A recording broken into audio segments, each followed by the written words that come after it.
Call this meeting. This is a call meeting on Thursday, June the 29th at 9 a.m. And before we start, I'm going to ask Mr. Danny if he would to lead us in prayer.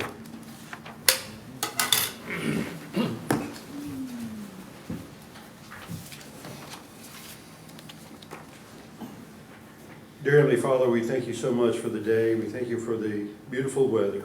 We pray, Father, that as our commissioners are gathered here this morning to look over the expenditures and the revenues of the county, that they would understand that they need to be very careful and shepherd the taxpayers' money.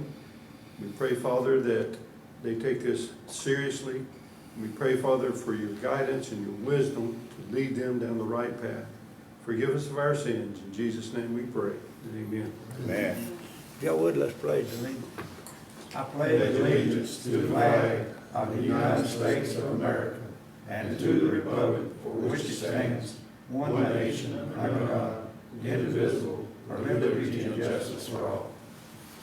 Okay, thank you. Mr. Chairman, can we postpone for just a minute or two? Beverly's printing off the detailed budget. Can we do that? Yes, sir. Only thing that you have before you there is, in your packet under tab A is the department totals, and she's printing off the details. Okay. Yeah. You need a minute or two? Yes, sir. Okay. Yeah, we can,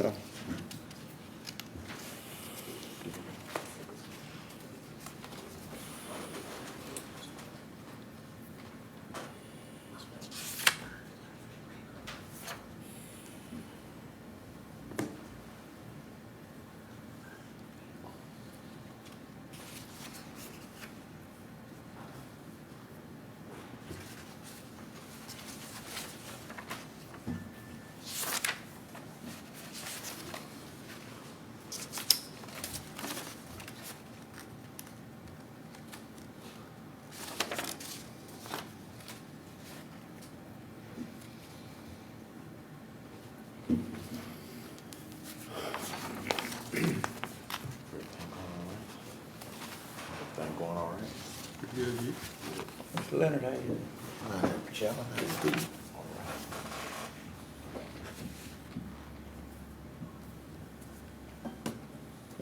We could be discussing some things that we wanted to talk about, is all right? Well, the first part of this is actually the public hearing for the budget. Yeah. And it should only, just Pertain to reviewing the that. budget, but the call meeting would be Okay. the actual from standpoint of the call meeting. Jennifer's not here.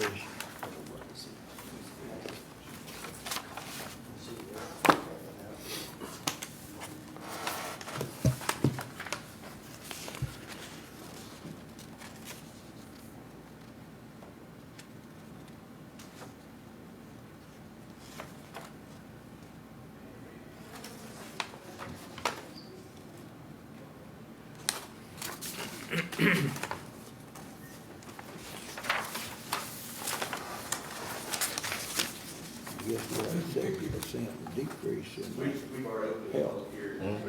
We had a 70% decrease in our health. That's gonna help a lot. Oh, yeah. That's about $1 million, I think. Then when they come in here, on that Coca-Cola, I didn't know that was gonna pertain to this. I thought it was just employees. I thought that was just gonna be for employees. Which one? And cola, I was just talking about, Oh, yeah. that's what they did this thing. It's for the big shot. Well, I know. One copy. That's what Yeah, the one on copy's the gonna be here mandates. this morning. This is what y'all got to do, we ain't give you no money to do it. The,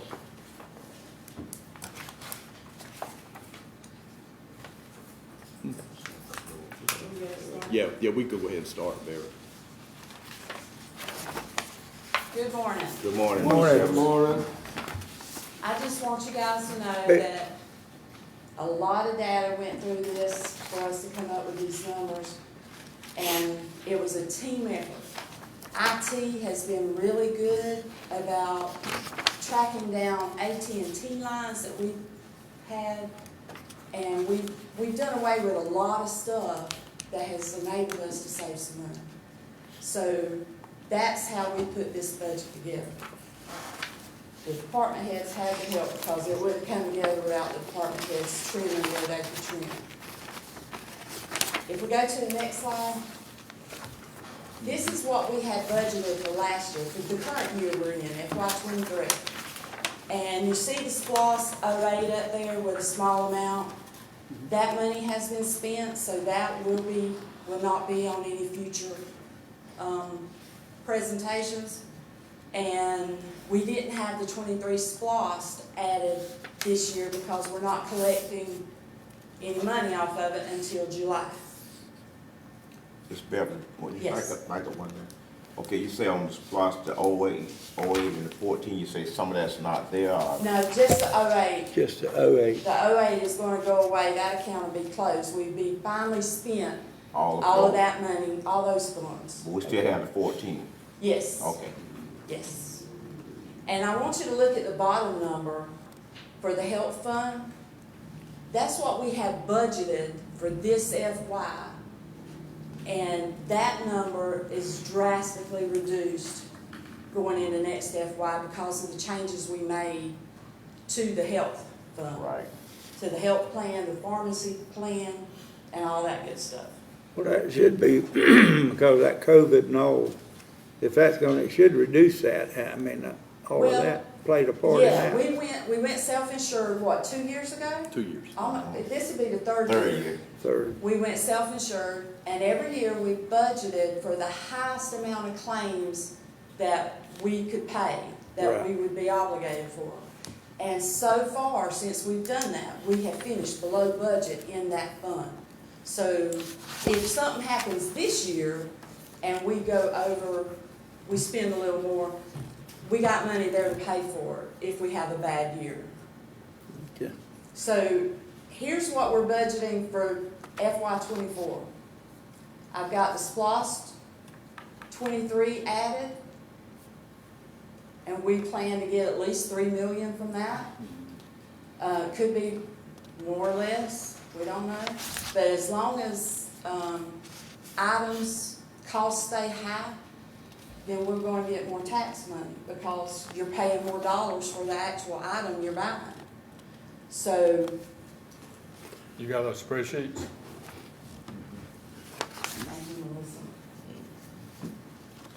those are the individual departments, it's not an overall. Thank you. And those numbers are reflected in this budget. Thank you. Thank you.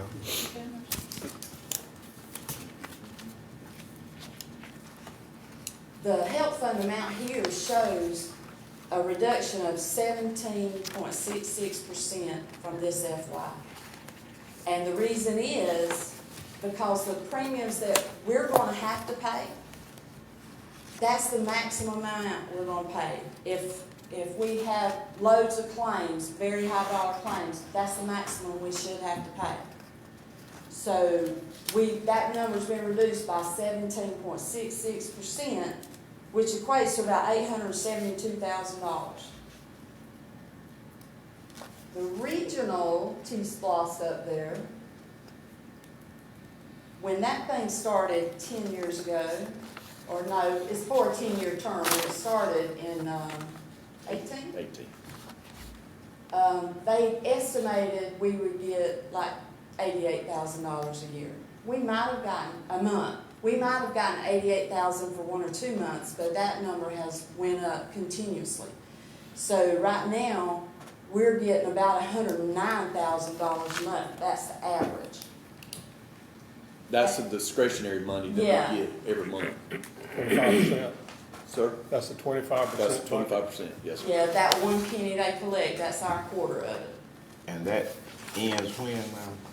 It's probably going to end before the 10 years. Yeah, they're anticipating sometime in 2026. But each and every month, it is picking up speed, even though there's projected to go past it. It's moving at a faster pace Right. each and every month. So now when they do collect the amount, do they come back and start another one? Vote for Well, another that's where one? we're in now. They're trying to do it where they can align it, so when it does end, the other one picks up the very next month and it never stops. Okay. Beverly, you said on the health that 17.66, what was that equated to out that amount? About $872,000. Thank you. And the good news is the COVID-19 national emergency has ended. As of April 10, we got word that was the emergency part is ended. But there's still bad news that goes along with it because we have lasting effects, lingering effects on the cost of items we have to run the county. I hate to say this, but we have issues getting and retaining quality employees. But the employee part is not just us. That's across the board. And I'm hoping that gets better. I hope it's not a standard moving forward.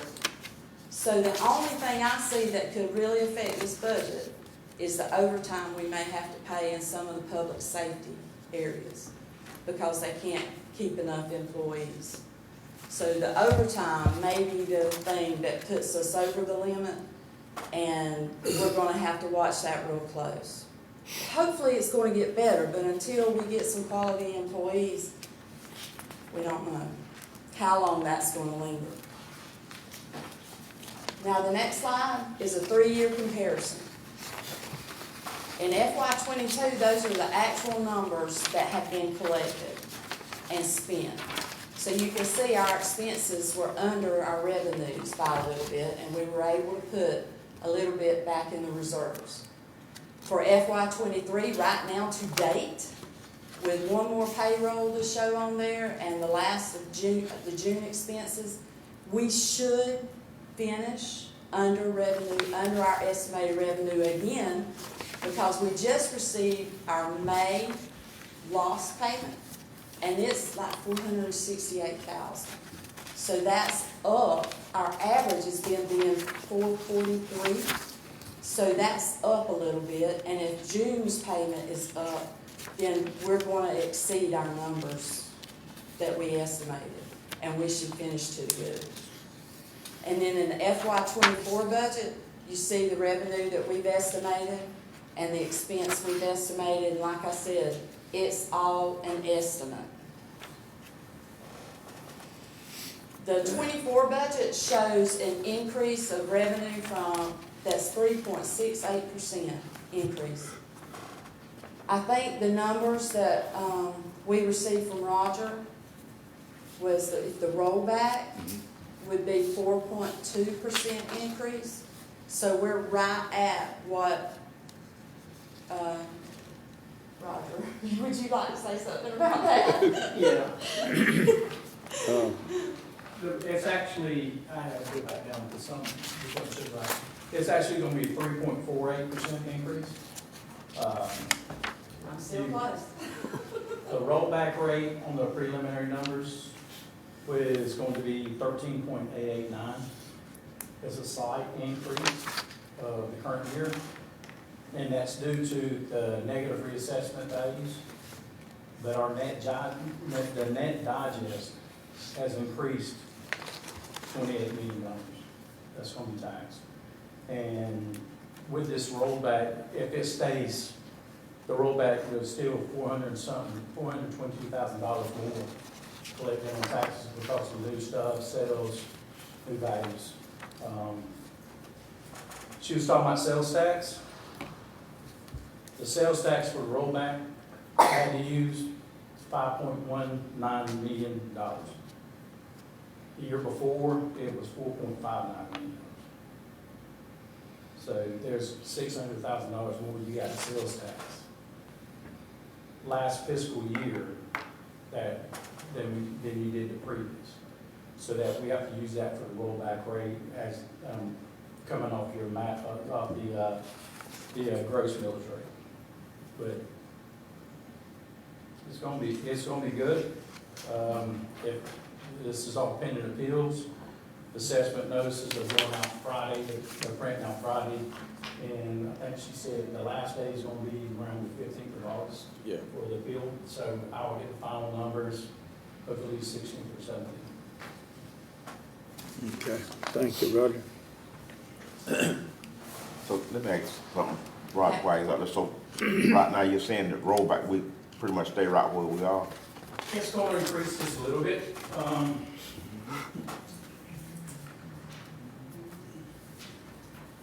So right now it's 13.852.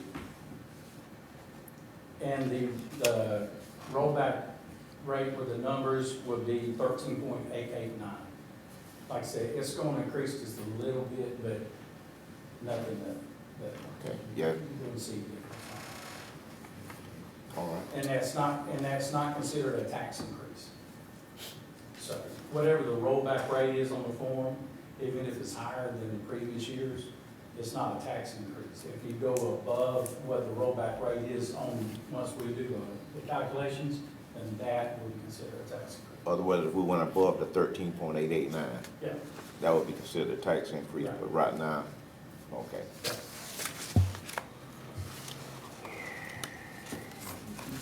Any other questions on the revenue? Y'all got anything else on the revenue? If you go to the next slide, you see the expenditures we've estimated for next year for FY '24. And we put that at 3.68%. And again, that may change if we have any issue with finding help, because the overtime in some of the public safety areas is where we were overspent a little this year, but we were able to compensate for it from another area. Beverly, on this transfer out of emergency telephone, what did that talk about? That's how much money the general fund gives to operate 911. Okay. And I have another sheet coming up that'll show you what some of that is. For this budget, we have put in a 5% COLA for all employees that are paid according to the pay scale. And there's also a $2,000 COLA for the elected officials in here.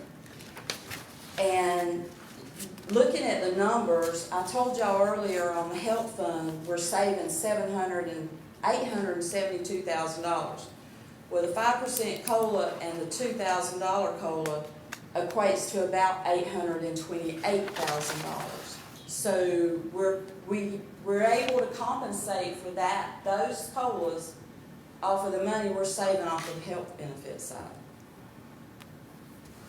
So, I like to emphasize on the increases on the constitutional officers and elected officials. That is state mandated. I mean, that's Yes, not it the is. county doings. Right. That's right, we have to pay that. Thank you, So it's Steve. gotta be budgeted in there. 2,000. It was nothing you guys asked for, 2,000. it was We state didn't vote on mandated. it.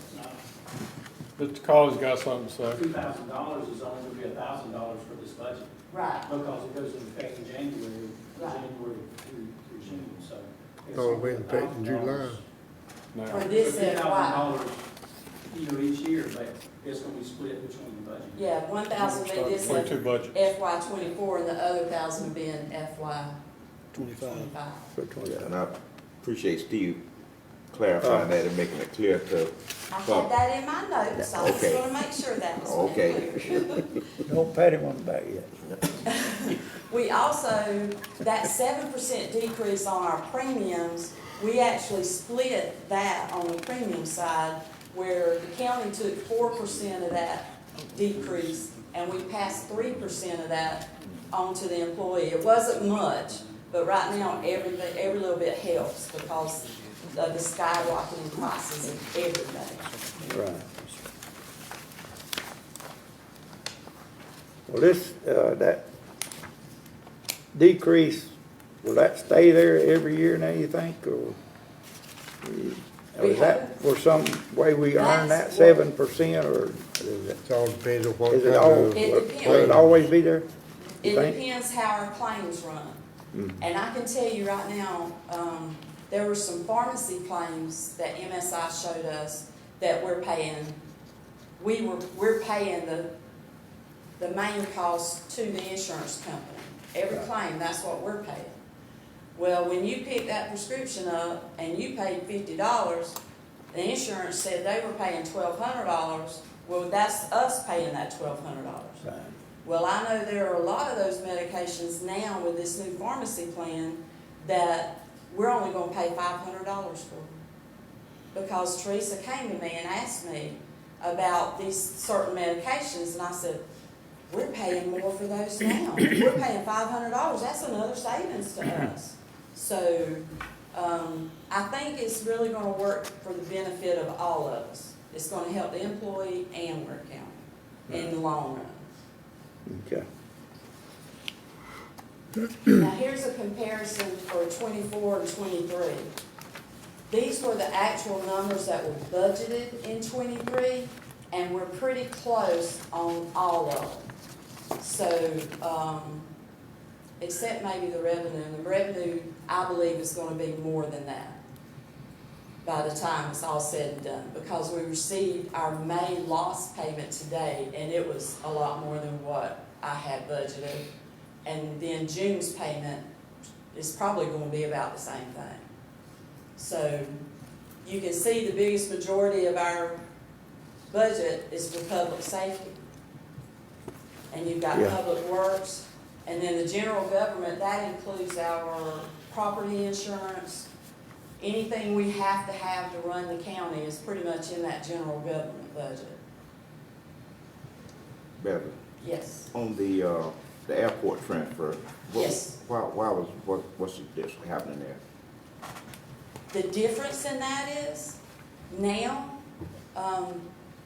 the cost of the fuel and the sales of the fuel is helping to offset some of that. So the general fund doesn't have to give them as much money to operate because they're actually making money too. Self-sufficient. Yes, it's a lot better the last couple of years for the airport. And the 911 transfer, that's a big transfer there. And they get money from communications, I guess, from the state of Georgia. But it runs like 3 months behind, and it's not enough to cover all the expenses in that department. So we have to help that budget from the general fund. The housing and economic development, that's what we give to the WWDA and all that, and then your rec, for the rec department. It seems like the library may be included with that one. Any questions? Okay. What is that on the expenses to other agencies, that, how you pronounce that, LUXOR? Luxor Medical Service, that's a doctor that we have to pay for, is Dr. Bill here? Dr. Bill's not here. But we have to pay someone, and that's the service we pay, I guess, to To get do our what? medical supplies at the rate we get them. Ain't Bill a doctor? He's a licensed physician, he couldn't do that? I don't know. All I know is that's something we have to have in place as far as state requirements. And I know To that's. just to order the supplies for the I think county. it's for the meds. Could for you the actual investigate that meds. a little bit, see more about it? Do what now? Could you investigate, see more what that's for? Dr. Bill can tell you. He's told me, but I just know it has something to do with our meds and our supplies. And is he at the hospital? This guy at the hospital? I'm not sure, but I'll find out. He's a physician that's here, and that's the service they use. And it's, I think it's $1,000 a month for that 12,000 to be there. And that's for the inmates that are, No, it ain't got No, nothing to it do has with nothing inmates. to do with inmates. That's through the EMS service. okay. That's through the EMS service. There's one budget that we had up there last year that's not there, and that's the city of Waycross. Even though we're not giving them $140,000 for animal services, that money was absorbed because we have our own animal services, and that budget's like $272,000. Son and. So it may be gone from here, but it's showing up somewhere else. Yeah. Plus.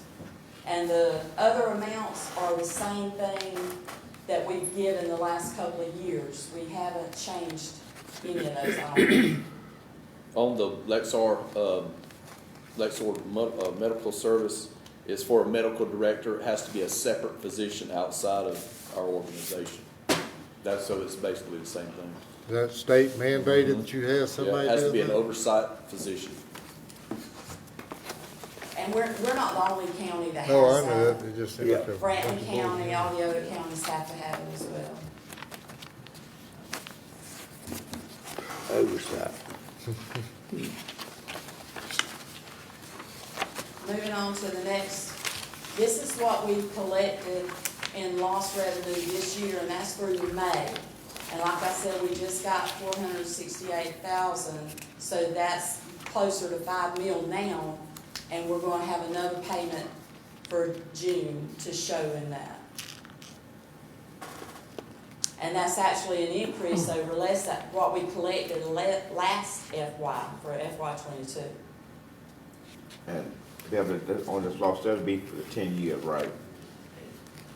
Is the loss for 10? I thought the loss was. Loss is. Lost is something 10 to- years. Lost is, yes, But sir. we just did the Right, we just negotiation. renewed it. Yeah, we That's- just So- renewed it. So we're good for 10 on that? So what, 8 20, years. 30, 33, Yeah. 20, 33? We got a cap on it, or don't we? No, We not don't have no lost. cap on this No. one? Not on it, no, Okay. sir. Lost is to operate the government, right? Okay. Yeah, the loss offsets property Just, taxes. okay, Right. we don't have a cap on it. Then the next slide That's is good. what we've spent this year out of that '08 SPOS. And like I said, most of the money that was left in that was for economic development, and that's what it has been spent on, is that right there. So it's cleared out now. We don't Yeah, have it'll this be closed, you 2008. won't see it again after this FY. Because I Roger, think- is this just to offset the increases in property tax? I mean, it's to help that, ain't it? So that we don't have to, What it does, it gives the taxpayers the relief on the property taxes and gives you revenue from sales tax. Right. From, you get more people coming into the county. It's just not on, the Yeah. whole burden's not on the property. that's what I want explained a little bit, you know, let the people know that this, what this is for, you know, it's not, And like I said, it's strictly for property tax rollback. right, for property tax rollback. And Beverly, on this loss on the '08, I think, what is, maybe like 10 or 15,000 is actually left in that account? It's actually being spent. Okay. I just saw a requisition and it's gonna be gone at the end of this month. Once that check clears the bank, that's done, Okay. and we can close that account. Okay. Then here are some balances that are left for the 2014 SPOS.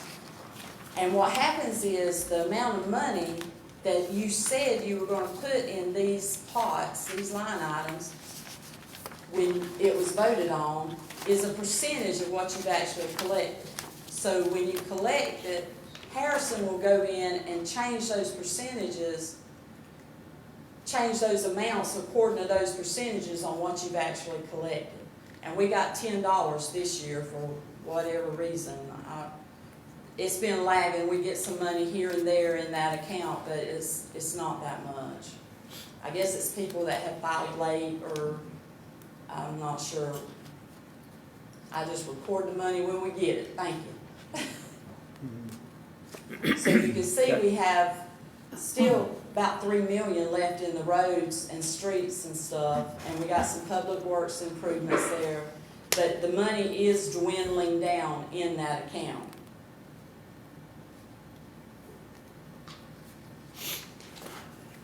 So that COVID money, is it in there? The ARPA money, no, ARPA, it's not in that, is it? no. The How much- ARPA money is totally separate, and What's left in it? Do you know right off? I knew y'all asked me something I didn't have. And that So- ARPA, We're going, ARPA. I we're know we've in the been spending process- that pretty bad. We're in the process of creating our list of items that we have to have. Right. And hopefully that's gonna be done at the next meeting. We'll have that list and I'll have all those balances for you. I think the last time we mentioned about that, it was around about 5 or 6 million. 5, I thought it was 5, Yeah, in that ARPA money. a little under 5, It was 4.9. right around. I wanna say 4 something, right, yeah, just under 5, is what I wanna say. And then if you go to the next slide, number 15, this is our GDOT money, which y'all know is mostly LMIG money. And we've received that amount on top, 1.028 million for LMIG projects. But if you look at that next number down there, that's approximately what we've spent on roads. So we've used single county T-SPLOS, we've used the 14 SPLOS, we've used the regional SPLOS, and there's actually a couple of things that have been paid out of the new SPLOS that we haven't even collected on yet. Like what? On the Albany Avenue, only on the Albany Avenue thing. Something on the designs or something. But the account is set up, once that money comes in, it goes back. So we know what goes where. So we basically, I You guess, borrow borrowed one from and somewhere, pay the other. right, pay the other one. Yes, sir. You're talking about for the new overpass? Yes, for Okay. the Albany Okay. Avenue. I thought you were talking about That's the the main next city. SPLOS. Yeah, we've already given, DOT, us and the city gave them $10 million total for the Ossie Right. Davis. Yeah, you done overpass. paid for that one. Yeah, And so that's the state doing that, but we're working on this one. Right. And, you know, you mentioned about, some of the GDOT and LMIG, which I know that's a lot of acronyms and a lot of public may not know what they mean, but, you know, it's basically identifying, you know, agencies or what the money is used for. And a lot, I know one of the things that we've been faced with a lot is about the street paving, and we're trying to look at resurfacing, and we got people that's in the mud. And Ware County, I realize it's a big county, but you know, you have a lot of people that's been in the mud for a long time, and especially where you got a lot of homes on streets and stuff. So I think that should be something that we look in the future whenever we get ready to do these streets and stuff. You know, look at the population of the street population that's on those houses, on those roads, and How many people are gonna benefit? right, and you got a lot of these streets where people stand on it, a lot of homes, they paying tax and all that, but they in the mud. And like I said, I know Ware County is a big county, but we just need to really take that into consideration, because some of them been fighting the fight for a long time to try to get out the mud and just get some little basic stuff. And I think the chairman, he came up with the plan about, you know, instead of doing all the whistles and bells, basically doing what, road resurfacing or Yeah, surface treatment. surface treatment, you know, to get them out the mud. And so it's a way we can do it, so I think we need to With keep that, that. that's a good slide with those numbers. That's a lot of money spent on roads just in this FY, the current FY that we're in. So we're trying, we're working on it. Yep. Like you said, Ware County's a large area county. And just for the record, I rode out Smith Road the other day, and this looks very nice, and Brandon and his crew and whoever the contract, they did a wonderful job out there. But there's other roads right in that area that really could stand some treatment also.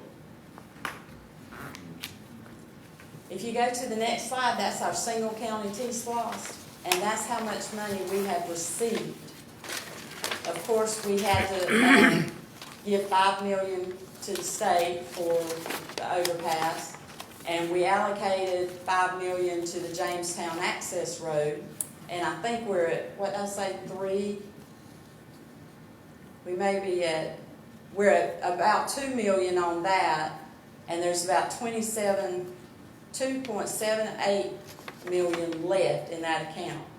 So we have been diligent with this money and spent as much as we could and where it was supposed to go when it was imposed. And of course, that ended, we have not received any payments to amount to anything since March 2023. And I don't look to receive any more money in that account unless there's some things the state finds that we're behind or whatever. You might get a little more.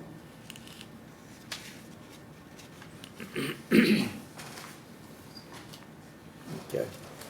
Moving on to the regional T-Splosh, that top number is the number we've received of those discretionary funds. And again, this is the 1 cent that we pay. And 75% of that penny is kept by DOT, by the state. And then 1/4 of that penny comes to us. And that's, when it started, they said we'd get about $88,000 a month for our 1/4 of that penny. And right now, the average is about $109,000 a month. And this is for the discretionary. That's the discretionary. Yeah, discretionary on that regional. Yeah, the regional Regional. T-Splosh. T-Splosh. That's the one that's the 10 years that may be running out quicker than 10 years, but they're trying to get it. It's gonna be back on the ballot to vote Yes. again. Yes, But that's 18 counties total that's in there. yes. So that money is split between projects between all of them. And I believe you guys are working on a list for that Right. next one coming up, right? Right. Project list. But, you know, when we look at it, Waycross and Ware County paying, you got about 6.6 million, so we're not really getting a whole lot of return on that, you know, I mean. and We it's- didn't get anything out of the first one. Right, and it's unfortunate that we basically voted against it, but if 10 counties counties. vote, then you automatically get it, you know, so, it's not something that we advocated for, but, you know, we We just, were outvoted by the other right, so counties. So, we don't even have a seat at the table. That's right. and with all that being said, that's what we've got budgeted for FY '24. And like I said, the lingering effects of the pandemic is what I'm worried about, because we can't get some employees and in certain areas and that overtime, and then the cost of all the items we need to run the government, even to do the roads. You know, the cost of asphalt, the cost of everything has just skyrocketed. Beverly, I heard you mention a couple times, can you clarify, when you say we can't get the employees, in other words, as far as hiring people? I call it an employee shortage, yeah. Okay, let me ask you this here, you crunched the number, what do you think is the driving force behind that? That, You don't want me to say that on public TV. That's real simple, really. Salary competition. It, right, that's right. well, and the quality of people, and, I mean, we're just, you People can't- don't wanna work no more. I didn't want to say that, Steve, but that's exactly what it is. Well, I you go mean, work where you can draw a check. I don't understand why it's so tough. And even with this 5% pay increase, we're competitive. We're competitive with other counties around us. But because Ware County's so much bigger, they have to do more work here. So if they went to one of these smaller counties, they may not have to do as much work. Well, they only work 40 hours a week anyway, so I mean, if you go to Pierce County, they gonna work 40 hours a week. Go to Ware County, you gonna work 40 hours a week. Just because Ware County's big, it don't mean you gonna work hard. The other problem you have, primarily because of the sector we're in, is we have to screen employees. Yes, And privates don't have to do that. They have to pass the drug screen, criminal background, absolutely. have driver's license, and. And we have to pay for all that. Yeah, Yes. yeah. You have to pay for it, and, there's that larger pool that they don't apply because they know that they're gonna get screened before they start, and they won't. And so you're left with The bottom the of the others, barrel. and those folks may not even be qualified. That's right. So that's one thing that most folks do not realize is that you've got to jump through all the hurdles, to make that happen. But But correct y'all me- don't wanna put him on the spot, we got a Constitution officer here, Roger. Put me on the spot. What, in your department, I know it's don't seem like it's as much turnover down there, but is that, I've been turnover, but I don't have the issues that these other departments do. Saying that if I put a part-time position out, I have 50 people, applicants, by the end of the first day. I had 150 at the end of the week, and I actually had to pull it down. and cut all those down, interviewed 50, and would hire 35 of them. I mean, I get really good applicants. But, you're dealing with public safety. Yeah. You gotta be certified law enforcement, EMT, something like that. And that's gonna be a harder group to get, a harder employee to get. But I don't have any issues with mine. Yeah, usually the clerical positions, just Okay. general positions, that's not our problem, it's the public safety side of it. But I do wanna say this, that they, the younger generation they have a mentality that they should be making what the supervisor who's been there 15, 20 years should be making, and that's the way they look at themselves. They think their worth is that much, and even though they don't have the knowledge or anything like that. That's the biggest problem when it comes to the hiring and I interview the younger generation. Okay, So, And that's across the board, that's not just here. so basically what you're saying is your charm and your pizzazz, that's what keeps you, keep coming. I am a good boss. Okay, I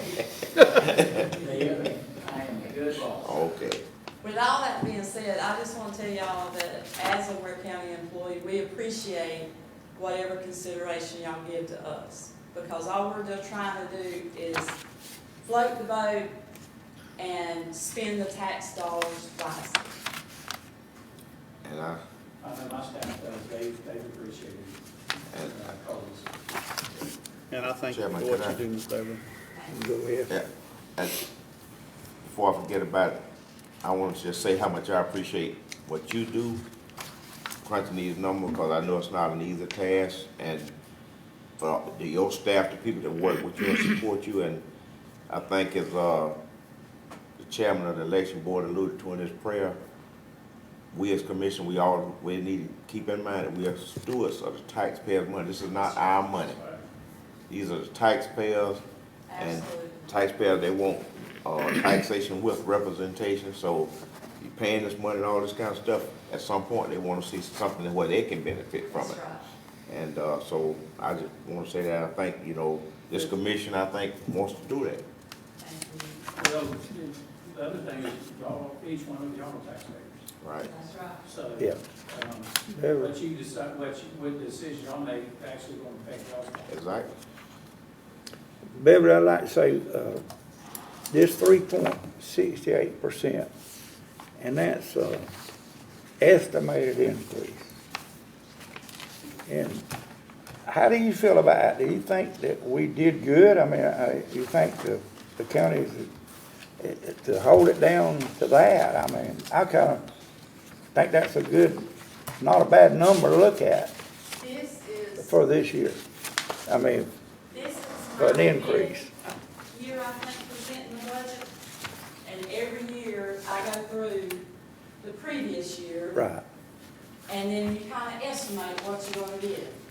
And every year since we've been here, we have finished in the black. So we're able to put a little in the reserves. So if something happened and we didn't have any money coming in, you can still operate the government. Right. And that was our biggest thing, was we didn't, I know when I got here, there was hardly anything in the reserve line there. But we can operate for a few months if something was to happen and the state quit giving us money, or a disaster. If you're declared a disaster area, right? Yeah. You're not gonna get any property tax or something. I mean, if an emergency happens, we need that money in those reserves so that we can fall back on that. And that has been my goal, is to finish. Now, with this budget and that 3.68%, I think we're gonna be tight, but I think we can finish within that. Okay. Mr. Chairman, That's what also, I'm, I think we need to also mention our county manager and his role in trying to stay on top. And I believe right now y'all are trying to implement where you have budget meetings, once a month or once a quarter, something like that, to kind of see where we are on the budget.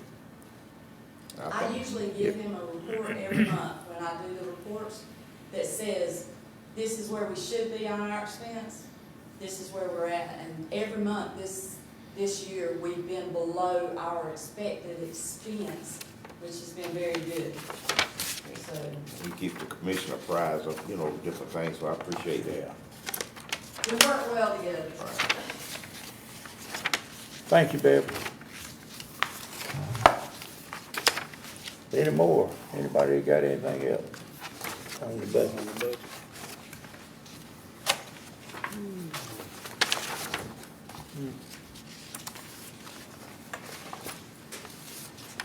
Roger, if we have a disaster, you gonna have to look in the fish's mouth. Well, now they did change, they did pass a law, President Fay, I think it's July 1st. Is if there's a national, if it's been declared a disaster area, it's gonna be on Young Men right here. That's gonna explain the values and stuff they lost. And it will be up to the commission if they want to allow tax concessions. So, but I'll get language up law, I'll get Scott and get it with y'all on just in case. Okay, thank you, Roger.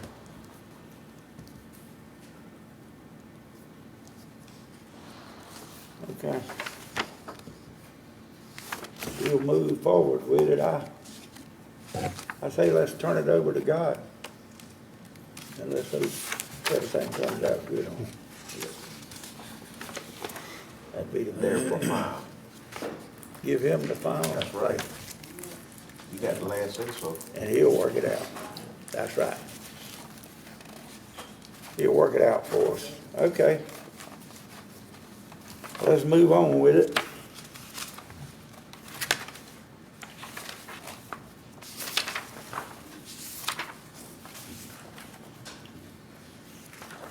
I guess we need to go ahead and vote on this then. You just need to close the, see if there's any public comments, and I if got- you don't have any. I got one question. If we go with this budget, what kind of rollback are we gonna be looking at, Roger? What you estimating? Well, that's what I just told y'all, the millage rate rollback currently, with the numbers that the assessors are sending out, it's gonna be 13.961 is the rollback rate, which is up a little bit from 13.852. That's a little bit of increase in it, a little. Yeah, it is, but it's not a tax increase. Yeah. It's not considered a tax increase. And the reason why is there was a negative reassessment value in the county of $1.9 million. And then there was a little over $500,000 more in exemptions for this year during the inflationary growth. So that's going to roll it back to where we get the same amount of taxes as last year. But the increase in the net, the digest is due to new property, new satellite sales, and businesses. And I know this past year, there was $5.5 million more value in timber that was cut. So there's $28 million.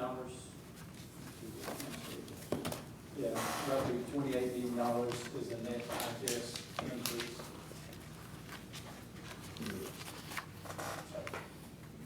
But you have the Okay. rollback rate, like I said, goes on last year's values and the reassessed values.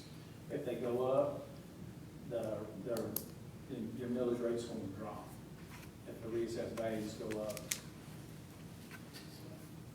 Okay. First question. Anything else? You think you're hard, what is it, Steve? Kind of nothing. He got another one. Son's on his mind. Speak now, or forever. Yeah, I mean, the budget's not affecting the millage rate. That doesn't do that. But, as she said, 3.48, I got 3.68, 68, I think that increase right now is 3.48. so Yeah. we're really close. Okay. Is there any more? before we turn it over. All right, we're gonna have to get out of this hearing, Yes, sir. and, I hear a motion that we So moved. Second. close the meeting. All right, got a motion and a second, all in favor? Aye. Okay. We'll close the meeting adjourned. Public hearing. Okay. We're gonna take a few minutes, let's You can, y'all can take a couple, 10 3 minute, minutes break. and come then back at, do the call 10. meeting.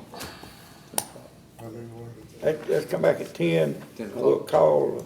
We'll have a call meeting at 10 o'clock. Okay, thank you.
I call meeting agenda Thursday, January 29th, 23 at 9:30, which is 10.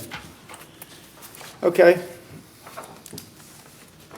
I'm gonna do a roll call. Mr. Burris, Present. Mr. Pope, Present. Mr. Lucas, Here. Mr. Barner, present. Chair's here, okay? Everybody present. And I'm gonna wave the flag in the prayer. We just open, call me, resolution meeting. Let's go on to the agenda items.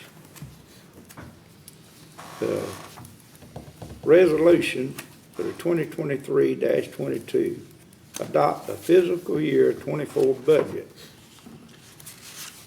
Now, we've discussed it. Everybody's satisfied with it? We are. I hear a motion. We'll make a motion for it. Mr. Chairman, I'd like to make a motion that we adopt the fiscal year 2024 budget. I don't have that amount before me right now. I don't know if we need to include that in the motion or not. 28.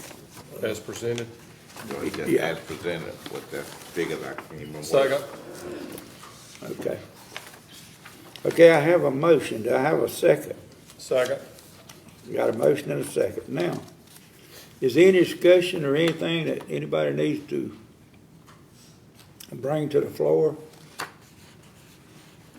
Well, I'd just like to say, Mr. Chairman, again, this budget is basically like best our fiscal department could come up with. They took everything into consideration, and we appreciate all the work they did, and along with the manager and all the fiscal staff, finance staff rather, to come up with this budget. Okay, thank you, Leonard. I feel like my opinion on it is, 3.6 increase, that ain't bad, for, I feel like we've held it down pretty good. And I think they've done a good job. Yeah, I think we're below the national average inflation rate, well below it. So that shows an extraordinary job, and we appreciate you and your staff, if you got any, and you only can do what you got to work with, but you're doing an excellent job. We appreciate it. Right. Okay. Anybody else got anything on it? If not, I have a motion and a second. We'll vote on it. Mr. Burris. Aye. Mr. Pope. Aye. Mr. Lucas. Aye. Mr. Barner. And the chair votes aye. Okay, we'll go on to B, the resolution for the 2023-23 MOU with the City of Waycross regarding Albany Avenue Overpass Project. And I'm gonna ask Scott, will he explain the changes in that thing, or? Yes, sir. Thank you, Mr. Chairman, Commissioners. This is a revised MOU with the City of Waycross pertaining to the Albany Avenue Overpass project. We had to get clarification from legal on the financing of that project in the intergovernmental agreement that was signed back in 2022. Mm-hmm. That intergovernmental agreement stipulates that $9,750,000 of the $12 million will be collected off of the top, or collected first in the proceeds for the 2022 SPLOST. And then there'd be a difference between the $12 million and the 9.75 million of roughly $1,350,000. That amount will be split, afterward between the city and the county based on the 60-40 split. So in essence, it'll all be collected upfront. Also part of that is, after the fact, is, the economic development money for the Ware County Development Authority and the Downtown Waycross Development Authority will be collected, which that amount would be collected in about a month and a half, based on what our proceeds are right now. Now, by the time we get there, it could be considerably more, and it might not even be that long. And I'm hoping that that's what happens with the overpass fund, is that collections will start to increase, and when it does, it will shorten that time frame. You're looking at roughly about 1.4 or 1.5 months to collect that $9,750,000. So I just hope and pray that we collect it at a faster pace. That was the change that was made and stipulated in the MOU. And the other thing that was changed, or added, I should say, was that it stipulates that Ware County will be the project manager for the overpass, for the Albany Avenue overpass. And that's basically it. Yes, sir. Okay. Let me make sure I understood him correctly, Mr. Chairman. How long you say on that 9 million? I believe it was. We couldn't go 10, you remember, the law gets. Right, but I'm saying how long you say it would I take to think collect? it's, I may be wrong, but I think it was about 1 year and 4 months, maybe 5 months. I can't Okay. remember exactly. Okay. Anything else on it? Okay, and also, you know, we talked with our attorneys and everything, so is it pretty much ironclad that we can't have the money, you know, in another account collected as we do the project and then disseminate it out, you know? No, sir. But now, the expenses that we've incurred so far on the Albany Avenue project, surveying and also the construction agreement with CSX, because that has to be paid up front. Right. Those amounts have been recorded to show that they will be paid back once the collection, we start getting the proceeds. We'll pay that back. And then from there on out, we just collect it until we get the $9,750,000. And you said you think that'll take about a year and a half? Not quite a year and a half. I just did the calculations, and it showed. If it stays where it's at now, hopefully it'll increase and it'll shorten the time period. But you're looking about a year and 4 months. While those funds are collected, any expenses that we or the city incurs on that project can be paid out of what we are collecting in that account, correct? Correct. Yes, sir. Yeah. Okay. Yeah. Because it goes into the project, so Right. to speak. Yeah. Just wanted to verify Yeah. that. And on that number 2 there, Scott, can you kind of explain that, because that's about the remaining funding? Yes, sir. That paragraph there basically says that anything not to exceed $2 million. Let's say that the cost estimate or it changes, and we bid the project out, and it increases more than that. That amount, whatever that amount is, overage would be split based on that 60-40. And that would come out of the proceeds of SPLOST. Okay, but it says about not exceeding 2 million for each entity above the SPLOST That's fund. correct. Yeah. In other words, if right now it's estimated at 12 million. Right. And let's say it comes in, say 16 million, then the county would pay the 2 and the city would pay the 2. If it's a little less than that, that's split half in 2. Okay, say if it went over the 16 million, will we be limited to that 2 million? Yes, sir. Based on this, we would. Now, I'm sure that we could revise the agreement and figure out what to do at that point. Yes, sir. Because right now we know it's gonna probably come in more than the 12. Yes, sir. Well, and that's kind of what we're thinking, but, you know, that was why we didn't want the project to take on design, increases. We need to kind of keep it where we are, only because if we start adding stuff to it, then it's definitely going to increase the estimate. Okay, so with the 12 million, okay, just say the 12 million, and if it had to go up and say we can spend 2 million each, now that wouldn't be, that couldn't come out of SPOS fund, it would have to come out of general fund or something? Or at that point, it's kind of outside of this agreement, so it would be something that the city and the county would have to come up with some plan on how to make up that difference. But we could go back and get it out of this if there's Yes. splash money there. And the city Still go could back and too, use it. that you would almost have to kind of figure out how you wanna pay for it, both sides, city and the county. Okay, but I was thinking if, once we had set that amount, we wouldn't be able to go back to the SPOS fund Oh, no. and get it. We Yeah, can't you do could. that. You could, I mean, if, or you could decide to use some other fund. Okay. And the city could do the same thing. They could say, well, we'll just take it out of the 2022 SPOS, or they may decide to use some other funding they have to do it, to make up for the overage. At what point are we going to nail down the design for this thing? Once the surveying's done, they will come up with some preliminary designs and they will come back to us. I'm hoping within the next, 5 to 6 months, we will be able to look at the preliminary design to either say move forward or change this. And, yeah, so sometime probably around the first of the calendar year.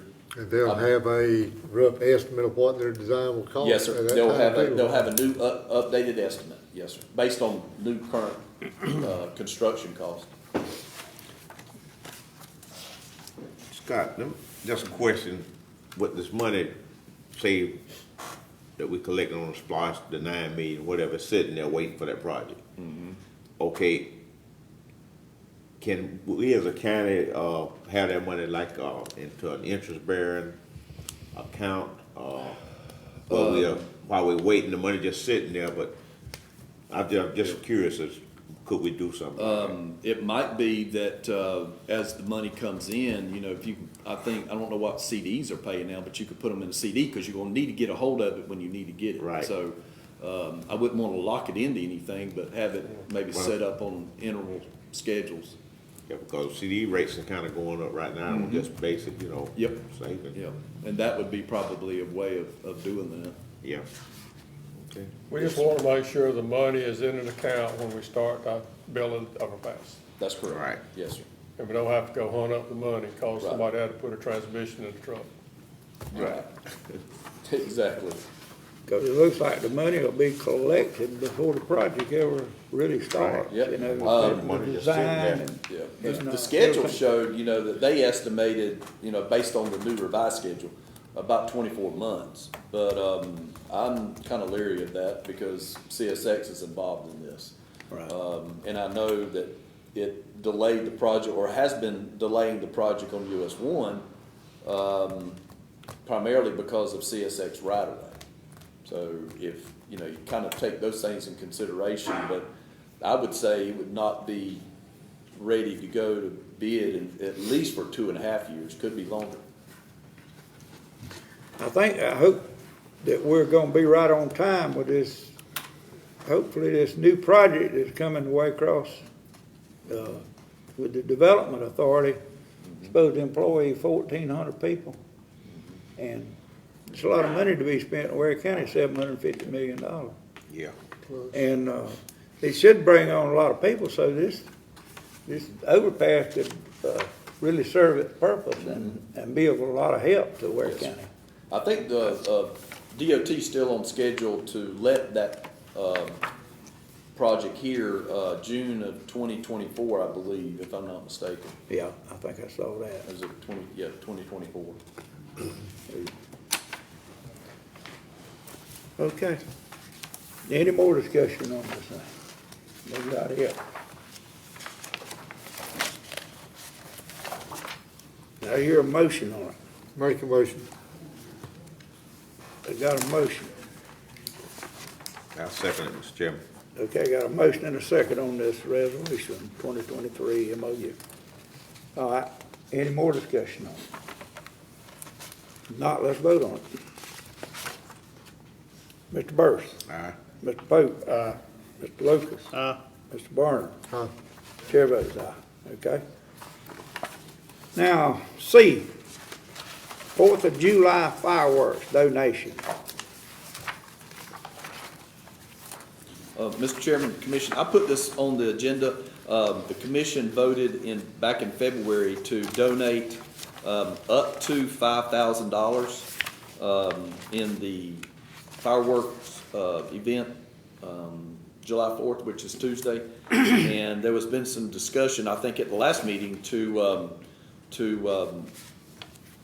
cancel this payment of the donation to be able to use the amount for the security at the Bailey Street pool.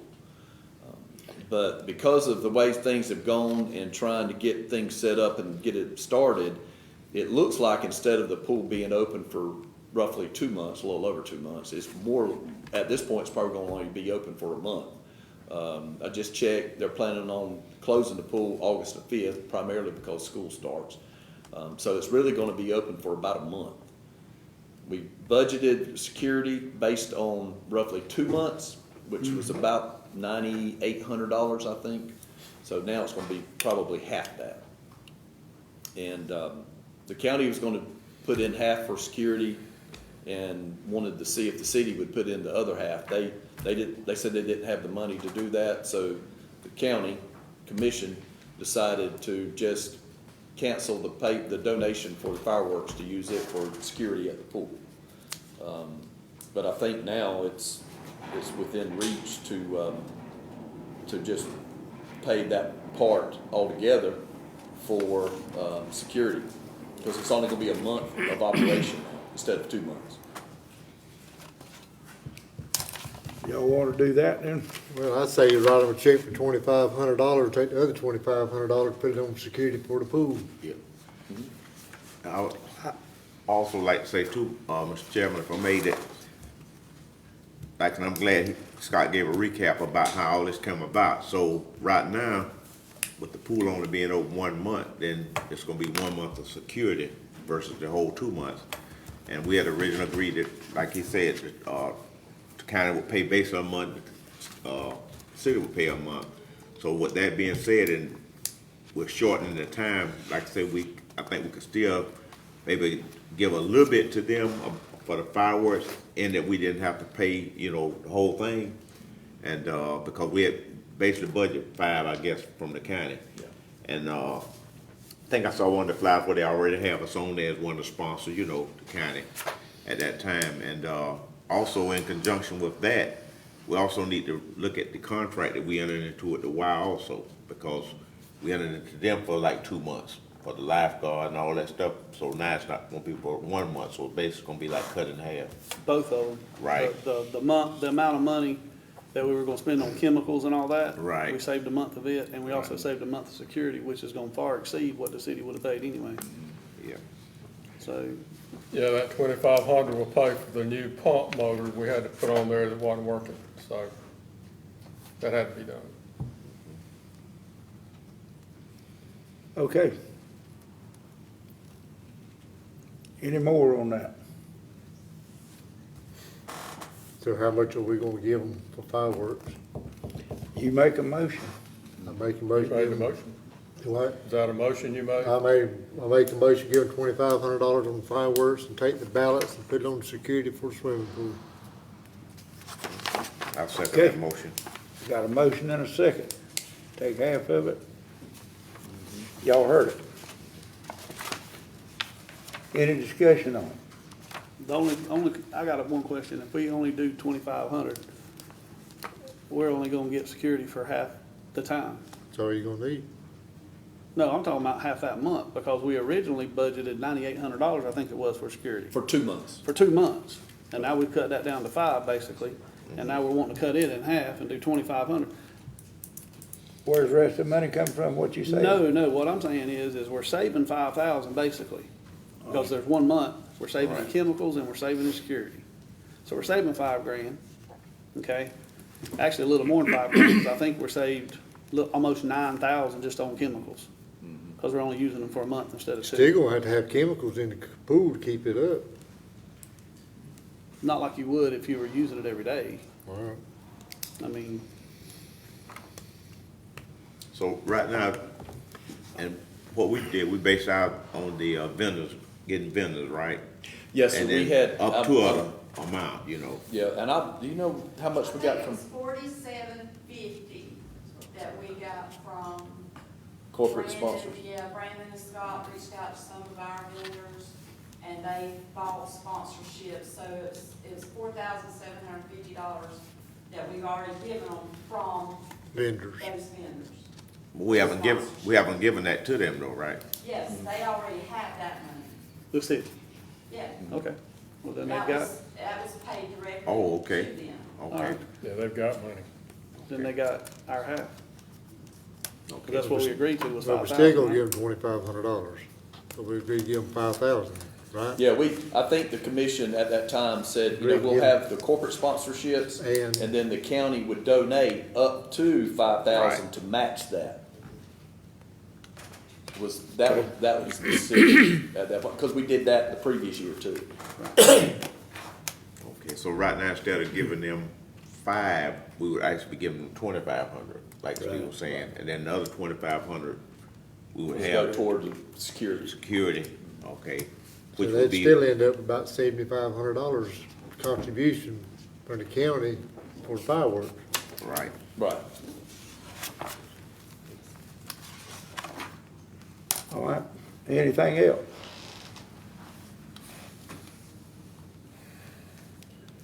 Let's vote on it then. Mr.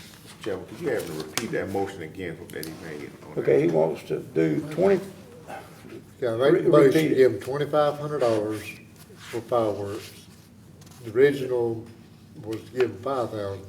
So we gonna deduct 2,500 from that 5,000, put it on security for a swimming pool. put that on security. So they get it 2,500 from us plus the 47 from the corporate sponsors. That give them roughly $7,800 maybe, somewhere along there.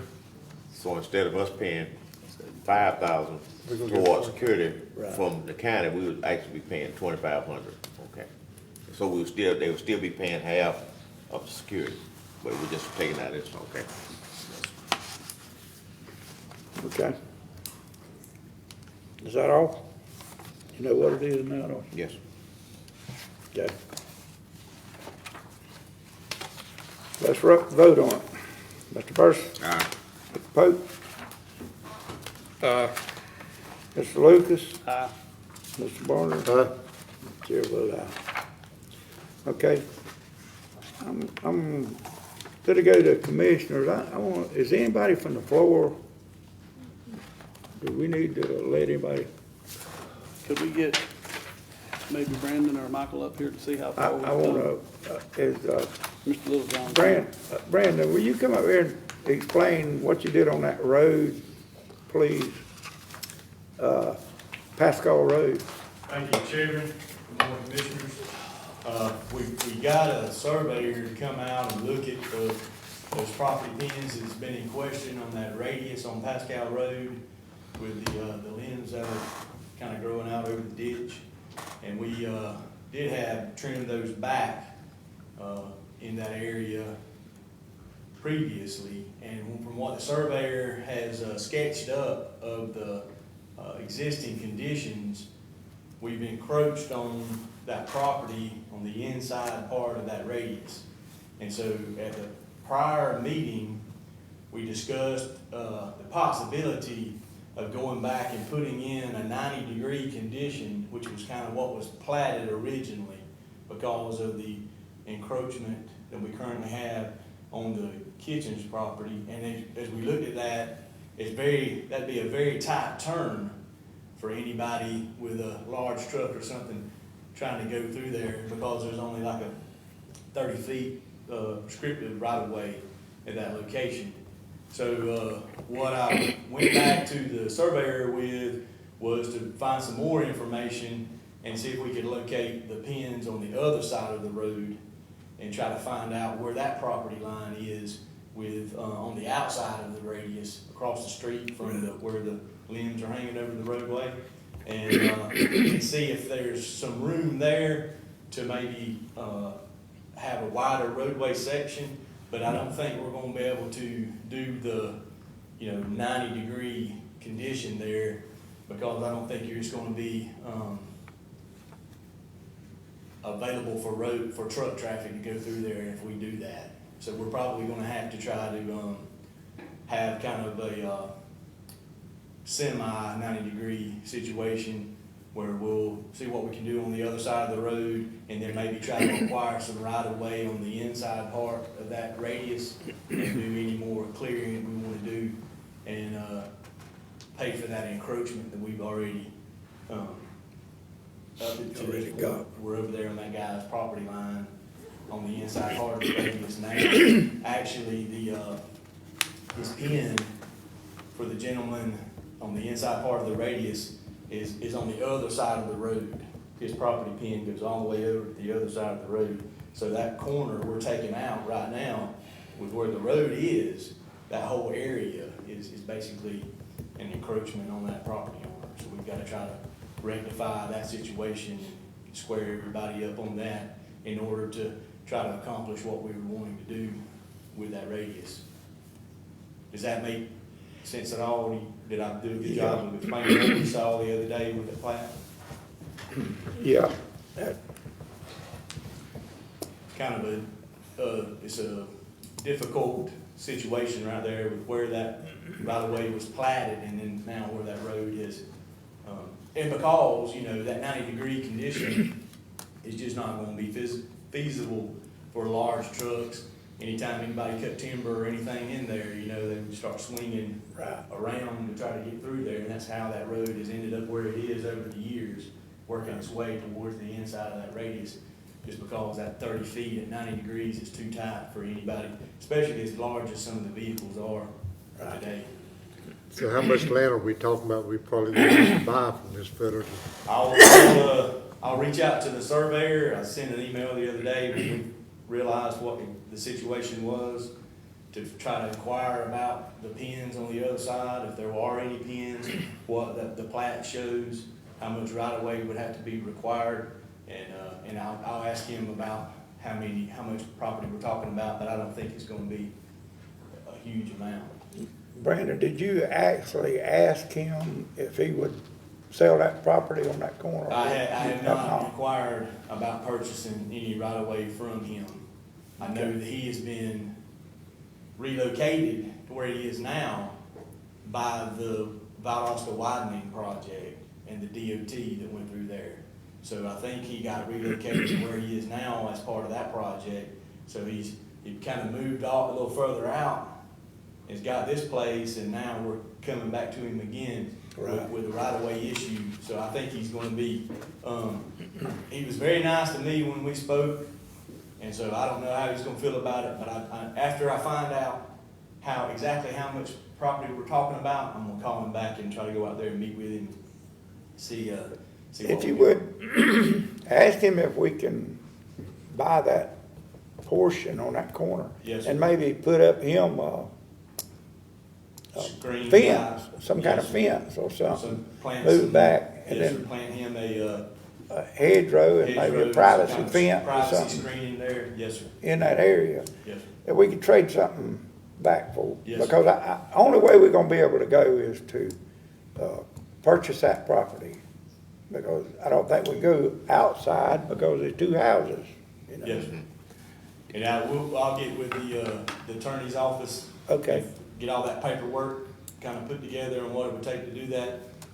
And, we'll probably have to get it appraised, I'm not sure. Right. And just see what kind of, Go to him with an offer something and we can then see what. negotiate with him, yes, sir, to try to make something that he would be favorable to. Okay.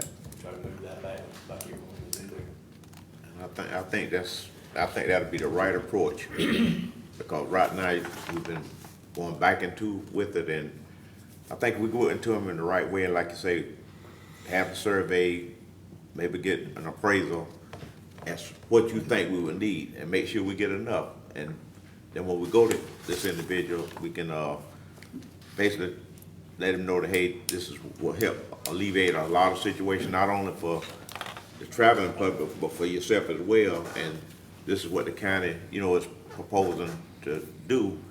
And like I say, we kind of got our hand in the lion's mouth right now, so we need to kind of make sure we take the right approach when we go to this individual, because like I say, already been burnt, I guess, one time you say about DOT, right? Yes, sir. So We'll now- offer him something. Yeah, you know, That, I think the stop condition is still a good idea there. That was mentioned earlier, you know, having a stop condition there because of the oncoming traffic and everything. I don't know if that'd work in that area, cause they so, unless you had it real sharp, but Yes, sir. I don't know if that'd work. You just have to pull it back some, a little bit maybe. Yeah. And put the stop sign a little further back from that intersection. And if we get this property we're talking about, Yeah. that'll improve those sight lines. So maybe even if you have to move the stop sign back a little bit and we can clear the inside of that radius, you'll be able to see down that way and be able to, Right. enter that intersection safely and avoid any kind of issues with that oncoming traffic. I don't know what kind of speeds people are using through there. I know we've got it posted at 25 miles an hour on both sides. But I don't know about that. I guess that'd be an issue with the sheriff's office on I think that's- slow them down in there. Because it is kind of a residential area, several houses on the other side of the curve. like a chairman said, you know, we go to them and then we have offer something, or maybe like in the way of fencing, because you can catch more flies with honey than you can with vinegar. Yes. And, right now we want him to try to help us, and in turn we can help not only him, but the people that stay in that area also. Yes, sir. And what about Mr. Brandon, what about the ditches? I know I was out there the other day, and I just spoke to Mr. Littlejohn on the break just then, and the ditches are flat with the road. I mean, there's like no drainage at all right there in that immediate area. Yes, sir. What we have a lot of times is in where we are and with our soils that we have and not a lot of fall we have in a lot of places. It's kind of flat in some areas. You kind of have to try to make your grade up in your ditch, and then you can have a pretty significant ditch. And then we have a lot of input about that as well. So you're kind of in a little bit of a catch-22 with the ditches and the drainage. But what I can say is, with only having 30 feet in there, that property line is actually in the bottom of that ditch. So that back slope of the ditch is actually on private property. So we've already encroached on that property owner on that side of the road in this area. So, Kind of a catch-22 situation. yeah, you wanna try to make your back slopes flat and try to have a nice flat ditch to put in because of erosion and things like that. But you're very limited on what you can do in 30 feet, with a, prescriptive easement. So you just kind of, you either have to decide you wanna try to get some more right of way, or, try to do a full-fledged project where you're paving a road and establishing some drainage. Otherwise, you kind of end up in the situation like we have there, on a very limited right of way with those ditches that are in place. We've discussed this in the office, how it's kind of, Yeah. Kind of an animal there. it would be, the chairman's mentioned to me, which I thought was a great idea, of having some kind of requirement that you have to have a 50-foot right of way on these roads, because even with a narrow dirt portion that we got, you start talking about a ditch on both sides, unless you have 50, 60 feet to work with to put some back slopes in, all that dirt's gonna wash out when it rains, and without a full-fledged project where you're paving the road and you're grassing your slopes and stabilizing everything and establishing some ditches, it's very difficult for public works to squeeze something like that in there within just 30 feet. It's almost impossible. Yeah, it can't Yes, sir. be done. And the more, the more steeper your ditches are, the more complaints we get about people not able to cut their ditches. You have a lot of people that want to do it themselves, keep it up, and then with it real steep, I know we face a lot of. Erosion's a problem. Then you have all your dirt fills your pipes up, then your driveway pipes aren't working, your cross drains aren't working. So that's kind of some of the reasons why, we talk about a 50-foot right of way, and nobody wants to talk about that. That's the reason for that. You have to have that room to establish that drainage in those ditches. And you gotta get the water, take care of the water, keep it away from your roadway. Then you gotta put a pipe in there so people can have access to property, and then you have to have enough room to bury that pipe, or either you leave a big hump for people to drive over, coming in and off of their property. So, then you need about a 2-foot ditch, then you try to put a 3-to-1 back slope on that, and that's when you start getting wider, and where you can't really fit that in a 30-foot crop section. Then you got your safety reasons also. Absolutely. Biggest thing. We got a lot of that problems in the county. Yes, sir. I know it's wet. Yes, sir. I know one of the farmers told me he done planted 3 times Yes, sir. this year. Had a very, I mean, we just had some unusual Wet wet season. spring this year. yes, sir. There's a lot of water out there. Yes, We sir. can't solve all those problems. Yes, sir. But I wish we could pave all them roads out of it. I know we can't right now. And No you way. know, going back to these projects, when one comes up and we go in there and we try to acquire the right of way 50 foot, I mean, I know you have the 30 foot with the prescriptive easement. Right. If we maintain it, that's what's, we can claim is there. But I don't know if there's any way that you could do anything countywide, like we talked about, to, require a 50 or 60 foot right of way on the county roads without going in there and attacking it with each individual road and doing those right of way acquisitions. I don't know if that's something. I asked that, we'd probably have to talk to the lawyers and to the state about it, passing a resolution that we move all of our roads to at least 60 foot. Yes, sir. Or 50 foot. And in the county, I don't know if that can be done or not. Yeah, we have the. James may know something about it, I don't know. Jimbo knows. We went from Jimbo. 80 to 60 about 5-6 years ago. You can take care of Can that. that be done, Jimbo? You can take care of that with new subdivisions, but can you make it Yeah. retroactive? Can we go back on the old? Grandfather in? We used to, when I first started back in 2000, up to about 2008, 5, something like that, we used to require, if you developed a piece of land, like if you had 100 acres, and you split lots off of existing county road, you had to dedicate half the distance it takes to get to 60 feet if it's dirt ditches. But the Attorney General wrote a letter saying you can't do that. The county has to buy that land. You can't require them to dedicate their land. Oh, we're talking about like, If we Eminent moved domain. this, Additional land, right. right, we would have to buy it. right. Yeah, you have to buy it. So you would have to attack these projects one-on-one as you go through. And one way to might handle like Pascal Road is look at the whole project and go ahead and get the plans surveyed out for the entire street and then attack it that way. Maybe get your project area first or your problem area first, but then look at the future. Right. So you can go ahead and see how many houses might be affected, how many you may have to buy or whatever. But general rule of thumb is, county road is 30 foot with dirt, 60 feet with dirt ditches, 50 curb and gutter, right away.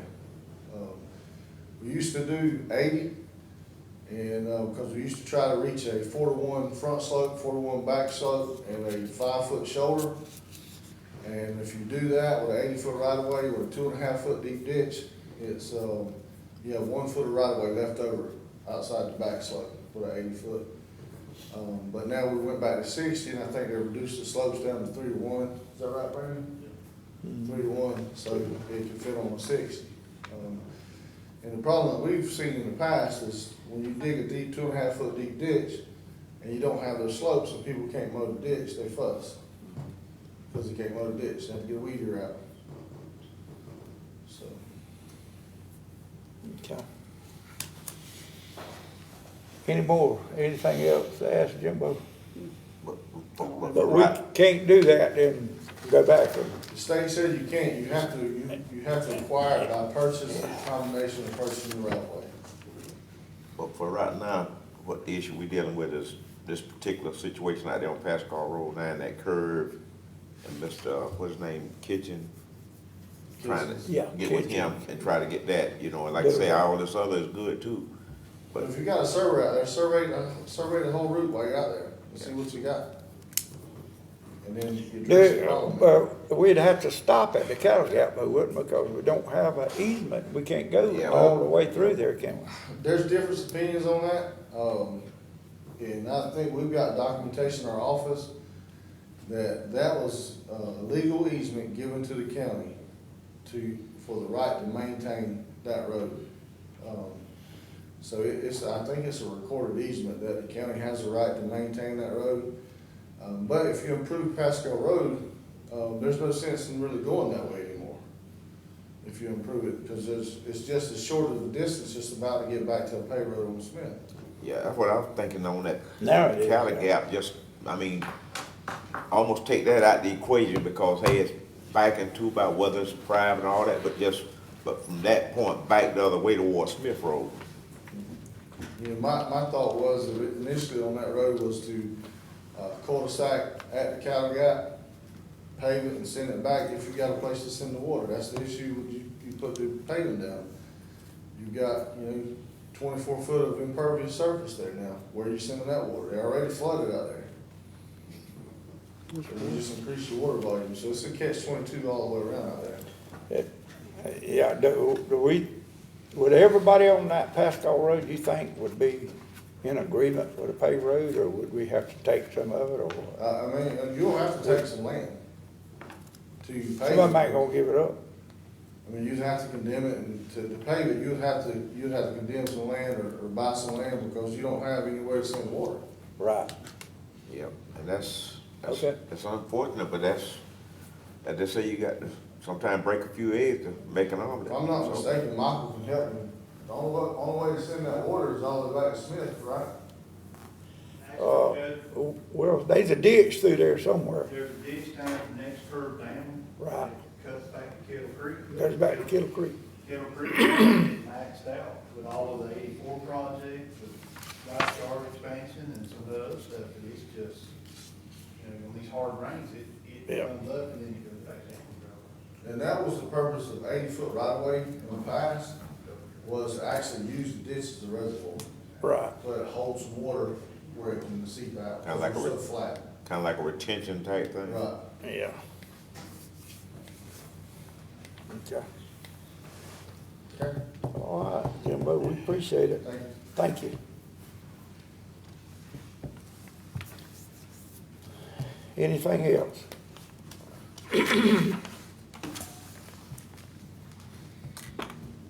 Any commissioner comment? Y'all got anything? I got a few. I don't. Okay. Mr. Leonard, Timmy, you got some? I got a couple, yes. Go ahead. A gentleman sent me a message 2 days ago, in reference to the heavy trucks that are going down Wakeona, building that subdivision, increasing that subdivision down there. And said that he actually worked for Dixie back when they dug those ditches out there, or dug those ponds out there. And they actually, Dixie Road Builders, or Fulford, had to repave Wakeona because it was his trucks.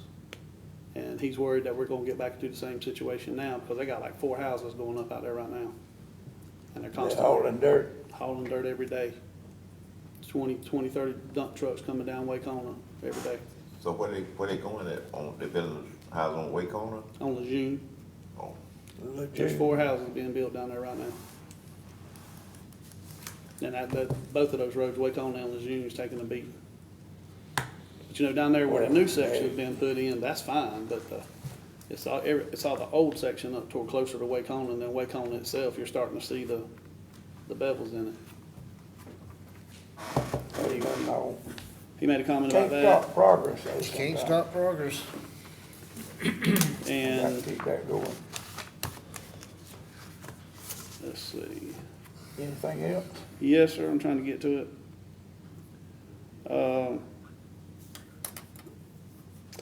Mr. County Manager, I done a little bit of reading and checked with some of my sources at the library. And I seen an email when it talked about the parking lot of the library, that being our building and our place and our land and all that. Actually, in policy, library policy, it says the director, it's up to the director of the library to make us aware of situations that need addressing at the library. It's not our place to go out there and check it out, it's the director of the library's place to go out there and make sure. That's just like the flagpole being messed up for as long as it was messed up. You know, since I've been on that library board, that comment's never come from the director or anybody else on that board. But the policy does dictate and state that the director is over the maintenance of the entire facility. So if there's something bad out there and she don't let us know, that falls, or whoever, that falls on them, not us. So what about the parking lot, Timmy? What are you talking about there at the parking lot? They were saying that, me and Scott had talked about it, Scott sent out an email.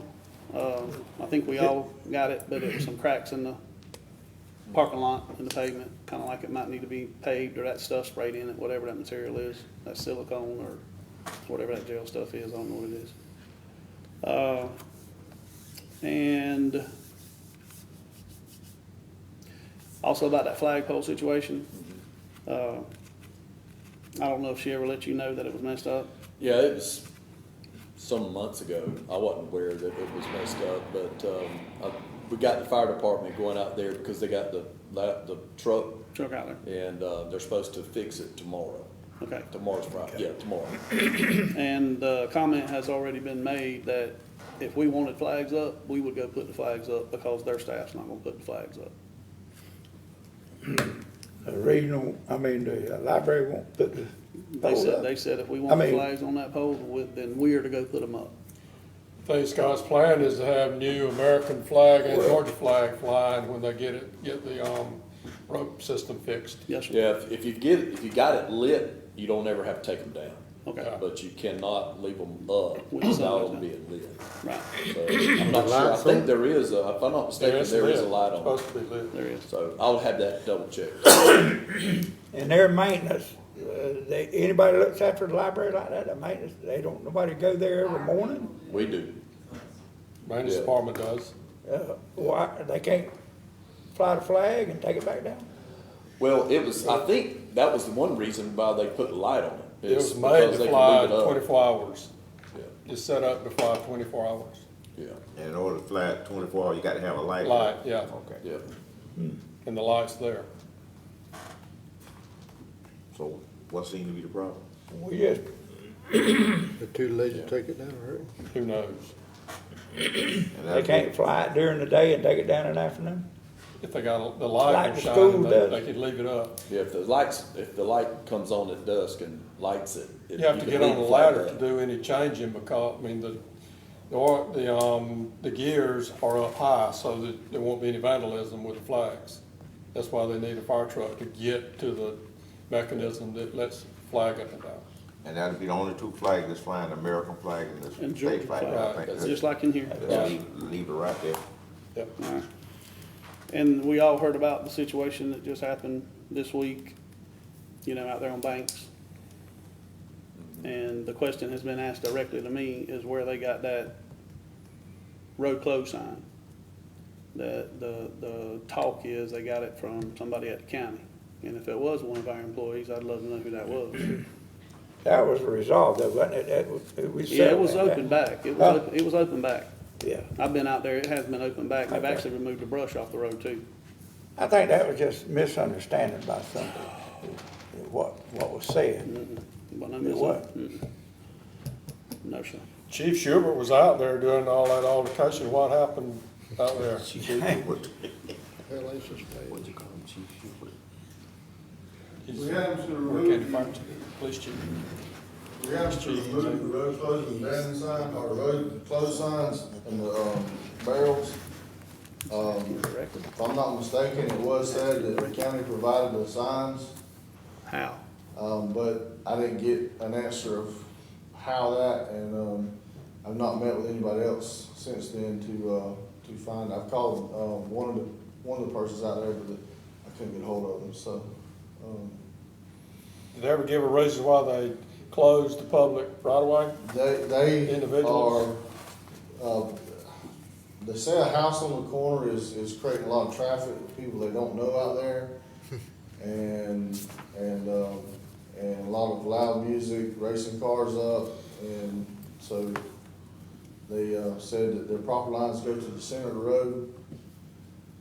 That the county commission was in support of them closing it, so they closed it.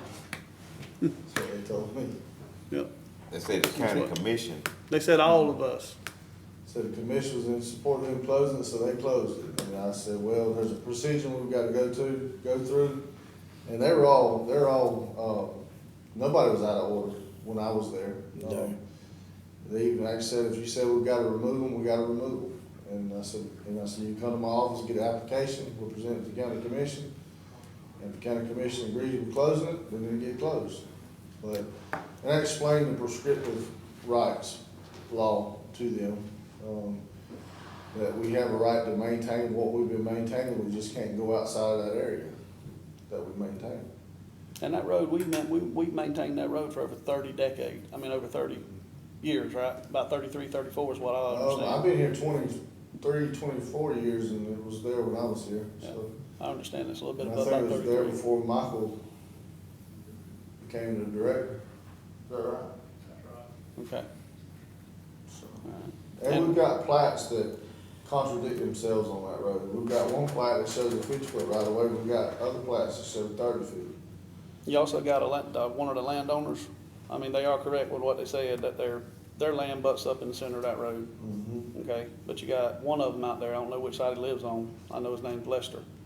But he's willing to give that property to us to keep the fuss down, and hopefully get it paved. He'd rather have it paved than dirt anyway, so he's willing to give his half away. I pulled the old original plats, and it did go to the center of the road, and they show a dash line for a 30-foot easement or whatever on the center of the old plats. I think I give them to Scott, Brandon. You'll have that same situation like Pascal Road. Yeah. If you don't acquire property, you're really defeating the purpose, because it's gonna wind up the same way. Well, since we got this one gentleman that told me personally that he's willing to go ahead and, give us the property, could we go ahead and do that? Well, he's probably talking about the property we've got, what we're using or maintaining now. Right, that's what he's So talking you'll about. have to if you're looking at doing improvements, you're gonna have to go outside of that. But didn't we put that on the T-Splosh? She does. I mean, we're not gonna go ahead and pave it now, just because of that, we can just leave it on the T-Splosh list and pave it whenever the time comes. Yeah. Okay. And the road's been Any more? graded since then, and everything, as far as I know, is okay. But I'm still interested in that signage, where it come from. I'll try to find out. I'd like to know. So if they tried to close the public right of way again, you'll start making some cases and lock them up? I'm gonna take the signs, if I can get my hands on them. Nobody said where the Probably signs right come? away. Probably won't be, I have to go back and look at what the law says on that, if you consider them as trespassing or just impeding the flow of traffic, so it might be just a ticket.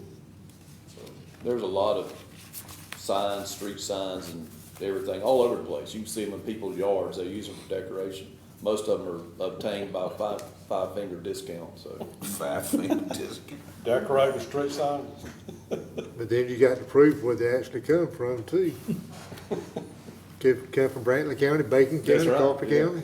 Yeah, I know I got a complaint, on that road this week, I guess. I went out there, they said they were starting it again. And my intentions were to take the signs if they were in that road. I was gonna push them over the truck and take them. But, Put a dent in that truck now. Well, I know that one they put down, I use research. that one the sign they actually put down, to me, looked like they had put it in concrete, so they meant business whenever they went out and put it down. So the picture I got looked like concrete. That's just hard to I tell. think it was a little black mud, to be honest with you. Really? Yeah, cause they just pushed it over their hands, took them up. All right, thank you, James. Yeah. I wanna ask, Michael if he'd come up here, please. I wanna, there's a Dow Bennett Road. Is it Dow Bennett Road? They call Mr. Morgan. Yes. You know him? I do. Okay. Have you been able to do anything about that, Michael? No, What sir. can we do? The He problem- claims we're backing up water. The problem there is, same situation, we've got 30-foot right of way, they've got fences all the way out to the edge of that 30-foot. There's no ditches there, because they don't want ditches there. It's right in front of Mr. Clayton Davis's house. Clayton, is it, did we build that road up? He claimed that we 10 years built ago. that road 10 up years ago. when the water used to go across it. No, water never actually ran across the road. It did. No, sir. We did haul some dirt in there several years ago, but the water that's in that field used to try to go towards Mr. Clayton's over to a tail ditch area. But, I mean, they built a house in that field, or put a mobile home in that field in the last several years. We actually dug a clay pit in there several years ago. Yeah. But, I do know the water's trapped there, I've seen it. I mean, I'm trying to work with him to try to figure out a way to get that water off of it. Can we put a pipe under that road or something? Is it bank up in that field? There's no ditch on the other side either. Oh, The only thing we could do would be dig a ditch in front of Mr. Clayton's house. he don't want one there. And he's the one on the right when you turn on Banks, right? No, We're on a different road now. Oh, you're on a We different up road. on, we at Millwood now. I don't know, he called and talked a long time about that, Mr. Moore. He said he's had to plant that corner of the field 3 times this year. It's a field that floods about every year. Yeah. It does it, it's been doing it, historically it does it, so. I don't He know. mentioned that. He didn't say it was new, he said it'd been, but he won't, see if we could do something for it. Yes, sir. I don't know if there might be a way to ditch it to go around behind Mr. Clayton's, because there's a ditch that comes off the corner. I've looked at that, trying to figure out a way to try to come up with a solution to help him. Okay. I don't know what it's gonna be, because like I say, we're down to a 30-foot thing, there's fences all the way out to the edge of the road in places up there. It's kinda hard to do anything when, All right. I'll tell you what, Steve and I, we go up, that's on him anyway, ain't it? yes, sir. Yeah.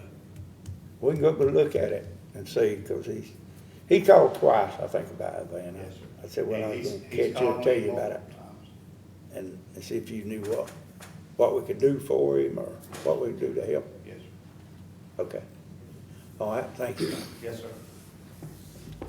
All right, any more?